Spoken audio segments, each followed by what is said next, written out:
امریکا ده روزا سهشنبه جبر اپراسیونال سر روجاوای کردستان دوباره آبوریدا چند کسایتی وزارت ترکی به تندی جزا کرد.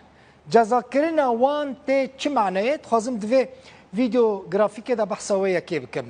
دست پیکه امریکا ضریبه لسر کرتا پولا یا ترکیه بقاسی 105 زیده کرد.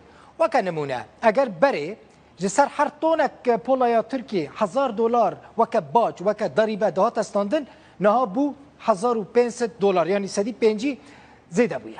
امریکا جزای کی دنجی سپاندیه چیه؟ اوجی راوستاندن دانوستاندن ریکفتنه که بازرگانیه که بهای و نزدیک $100 میلیارد امریکی بو. بگمان بخوازی نخوازی او یک ضراره که مزن دگهینه آبوریا ترکیه.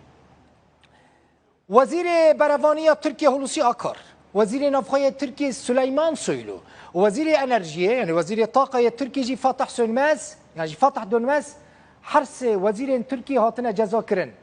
پرین وان تنه بلوکه کرن، ادی معامله لگل وان نایه کرن یعنی چه قاس پرین وان د بانکن امریکی دا هبن تنه جمع داندن و خزینه یا امریکا دست داتینه سر وان پرایان هون دبینن هلوسی آکار سلیمان سویلو و فاتح دونمز.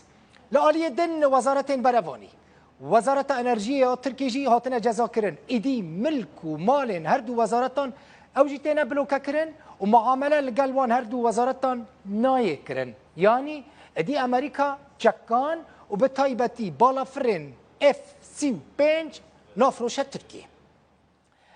هر وها او کس والی تنه جزا کرن که دخوازن شر لسوریه بردوام ببه و پیشیا چارەسەریya سیاسی جی آسنگ دکن او جی تنه جزا کرن او آلین که زوره لپنابرین سوریه دکن جبو که وگرن ولاتی خواه یان جی به زوره وان ودگرینن سوریه او جی جه آلی امریکا و هاتنه جزا کرن. به وی آواهی ترکیه یک جمزنترین دربه جه امریکا وردگره او جی جزاین که هاتیه سر وی ولاتی جه آلی خزینه امریکا و